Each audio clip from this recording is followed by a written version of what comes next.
Is this thing on? Welcome back to Big Mouth, and fancy seeing you here in June. I very welcome my friends, and especially my enemies. Come in, sit down, no touching.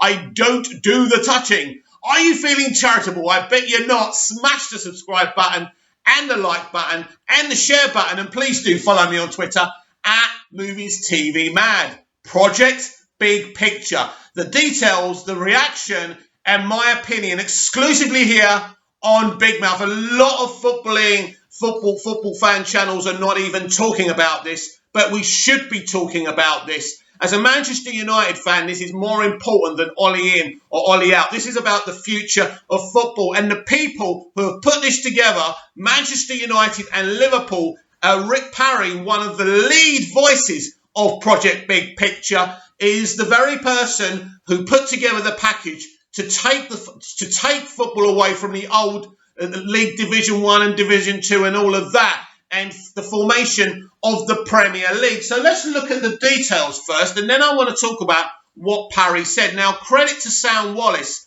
for releasing this information to the public. This is real journalism. So let's have a look at this.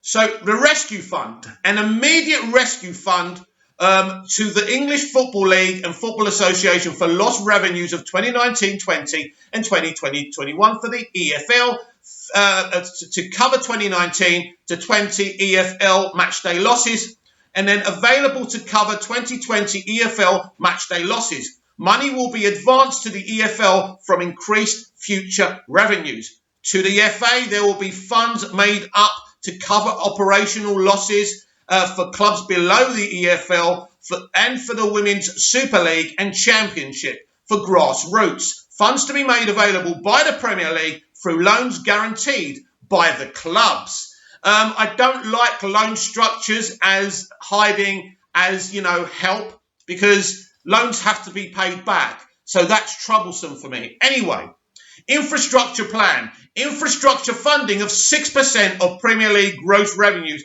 to be distributed annually to the top 4 divisions. Each club will receive £100 per seat annually. Infrastructure funding can only be used for stadia and fan experiences. That means probably not on transfers.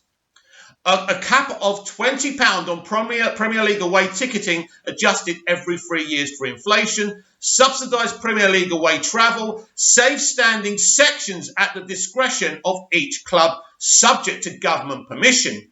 Away sections must provide at least 3,000 or 8% of capacity, whichever is higher. Annual good causes, an increase of 66% in annual contribution to good causes in England. A total of 5% of Premier League gross income to be contributed annually to good causes in grassroots football, to include focus on combating racism and discrimination, redistribution of media and sponsorship revenues, 3 possible options. Option A, 50% equal 25% current year merit, 25% previous 3-year merit. I know a lot of this you won't understand. I don't really understand it, but it's important to have the details. A greater emphasis will be placed on merit in both the Premier League and the Championship, with half of payments reflecting positions over the past 4 years. Option B, current Premier League distribution scheme, 50% equal 25% by merit and 25% by facility fees, but newly promoted clubs must hold back $25 million of first 2 years in the Premier League to mitigate risk of relegation. Now, I don't like this merit thing. What does that merit thing even mean? This is what I don't like.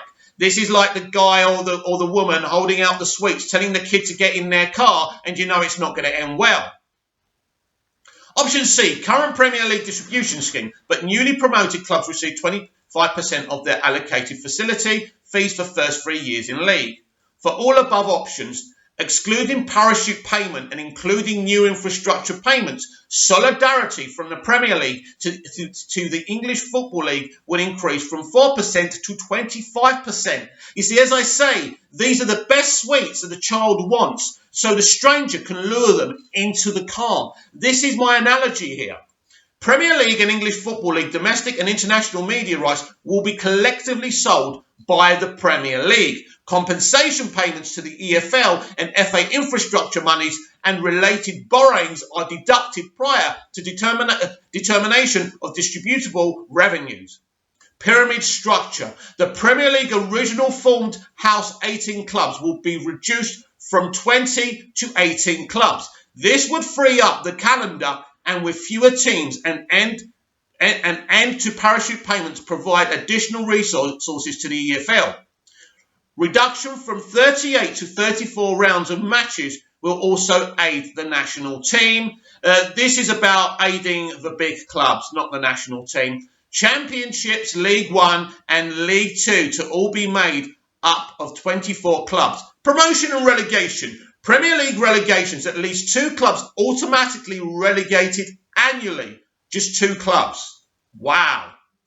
Championship promotions, first and second, automatically promoted. Club finishing 16th in the Premier League to join 4-team championship playoff. Wow, now this is this is controversial. This is a big change. Let me read this to you again. Club finishing 16th in the Premier League to join 4-team championship playoff tournament for final Premier League place. Now, this is very interesting. So if you're about to get relegated, right, and you're 16th, you have the opportunity to remain in the Premier League. Wow. There's no consequences then. I know that there's a chance they may not win that playoff, but wow. I'm not sure about that. I'm not sure if I hate it or like it, but it's interesting. Obviously, if it was my club, I'd say, yeah, give me that chance. With teams who finish 3rd, 4th and 5th in the Championship, semi-finals would be 16th place Premier League team versus 5th place Championship team, and 3rd place Championship team versus 4th place Championship team. Championship, relegation of 3 clubs. League 1, promotion of 3 clubs. Relegation of 4 clubs. League 2, promotion of 4 clubs and relegation of 4 clubs. Club media. All Premier League clubs have the exclusive rights to sell 8 live matches a season directly to fans via their own digital platforms in all international territories. Let me repeat this. This basically means that MUTV could have 8 live games a season. This is the big clubs trying to gain control. And as these deals are renegotiated in the years going ahead, platforms like MUTV will have more and more games. And ultimately, each club with digital platforms will probably have all their home games on that platform. This is where it's going. I like this to the point that I would subscribe to MUTV for this, but it's more money that has to be given out by the fans. Don't forget that. So, yeah, rights to sell 8 live matches a season directly to fans via their own digital platforms in all international territories. All Premier League and Championship clubs are allowed to show limited in-match highlights on their own digital platforms. No more than 27 games per club will be shown live in the UK per season. Saturday 3 p.m. broadcast blackouts remain to help protect EFL attendance. This is interesting. Yeah, I like this. Even it mitigates what they're doing with the $14.99 as a temporary thing, by the way. So that's interesting. Other competitions, League Cup and Community Shield, discontinued. Wow, this is massive. I don't think any of us care about the Community Shield, but discontinuing the League Cup is massive. Now, I understand, right, the League Cup is something that takes a lot of game time away from clubs, but if you're a small club, competing for the League Cup is very important. Again, this is more to advance the bigger clubs than the smaller clubs. So this is a tragedy and this is a shame. Anyway, establishment of new independent league for women's professional game, not to be owned by the Premier League or the Football Association. Again, I don't know how to feel about that, because what the thing is with the female clubs, they're pretty much owned all round by the main club anyway. So if they get into trouble, I suppose, they could be bailed out by the club as a whole. FA Cup replays retained, but there will be no replays in the winter break. Premier League begins later in August and pre-season friendlies extended. No more than 2 weeks between the end of the Premier League and the Champions League final. No more than 2 weeks between the end of the Premier League and the Champions League final. Interesting. Premier League clubs must participate at least once every 5 years in the Premier League summer tournament. I don't like this. I don't like this one little bit. This is just a money-making scheme. Elite player performance plan funding is included in the revenue received by the EFL clubs. Clubs in League One and below are no longer required to have an academy. Clubs in League One and below are no longer required to have an academy. That's not good. Actually, that's not good because that means they'll have to spend players for players from outside their own clubs. And how do they make money if they don't have academies? But surely the small clubs wouldn't do this. But it's not a rule. It's not something that you have to do. It's an option. Clubs permitted to have up to 15 players out on loan domestically at any time, including up to 4 in a single English club. Introduction of 1 month loans for players under 23 and ability to recall loanees in the event of managerial change. Incentives loanee clubs through payments based on future performance or sale of loaned players. Remove the scholarship clause permitting players to terminate any stage. Interesting. No restrictions on loans in. Player contracts, lump sums permitted to be payable from the start of employment. Forced manoeuvre provisions to be added to protect against clubs' insolvency. Cost controls and related party income. Financial fair play rules that align with UEFA to ensure English clubs are not at a disadvantage in Europe. A 15 million cap per annum on all related party transactions and a more stringent related party definition. Premier League executive provided with full access to clubs' accounting, informing to investigate cost control. That's good. A joint Premier League and Championship body will monitor cost controls. The English Football League will introduce hard salary caps. Very, very important. That's very good, and I agree with that. All material matters relating to the business of the Premier League will require shareholder approval, except that the board will decide whether to approve a new owner. All votes will require more than 2/3 majority to be approved. All other votes for the operation of the Premier League will be one club, one vote, except those provided for under special voting rights. Special voting rights. Each of the 9 clubs who at any time of the determination have been members of the Premier League continuously for more seasons than other clubs will be considered a longer term shareholder. This is massive. This gives bigger clubs more power on the decision making, and that is controversial. 2/3 of the long-term shareholders can cause to be adopted without approval from other clubs. As I say, this is very controversial, and it's like the mafia coming into your bar and upping the protection racket money they want. The election or removal of the CEO or a member of the board, amendments to cost control rules and regulations, contracts for sales of league broadcasting and media rights. 2/3 of long-term shareholders can prevent from being adopted resolutions too.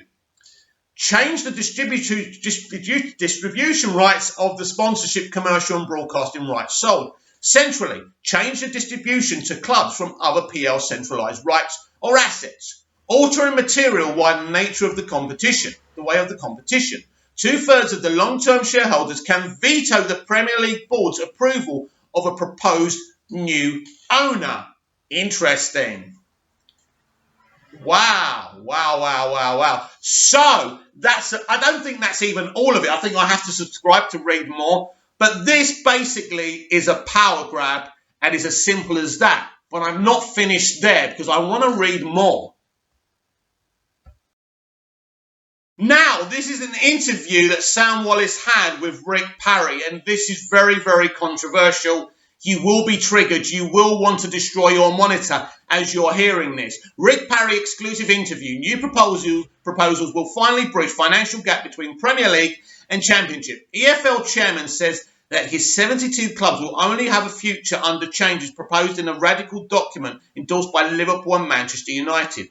He was the chief executive of the Premier League when its breakaway from the Football League reshaped English football in the early 90s. And now Rick Parry is adamant that fundamental change is necessary again to save the professional game gripped by the coronavirus crisis. But the truth is, hang on a minute, they're not going to let me read this. They're literally, the Telegraph want me to subscribe to this. That's a shame, because I really wanted to read that. That's a bloody shame. Anyway, I shall tell you one thing he says in the interview if we go back. This is what he had to say. How can Huddersfield have the same vote as Manchester United? The EFL chairman on his mission with Liverpool and Manchester United to reshape the English game. This is ridiculous. He's saying, how can Huddersfield have the same vote as Man United? Why shouldn't they? Why shouldn't Huddersfield have the same vote as Manchester United? And for fuck's sake, I'm a United fan. But this is outrageous. This is outrageous. This is a power grab. You're saying the little club shouldn't have the same voting rights as a big club? That is despicable. Why should Manchester United or Liverpool have a bigger say on how the future of football it goes? And you know what they're doing? They've seen COVID-19 and they're taking advantage of the situation. Basically, they have got football and the small clubs by the balls. Now, the government have already said this is not good. But at the end of the day, who are they to talk with their handling of the crisis and the virus? But the point is here, they know that the small clubs need this injection of funds immediately, right, to subsidise no crowds. So they know that the smaller clubs, even though they don't like this, they're going to give away their rights. But they've got no choice. They need this bailout. They need this money. This will happen. This absolutely will happen. This absolutely will be approved. I don't think even the government can veto this, because this is actually good for the Tory government, actually, because they don't have to bail out these clubs in the way they've bailed out some businesses. Not very well, by the way.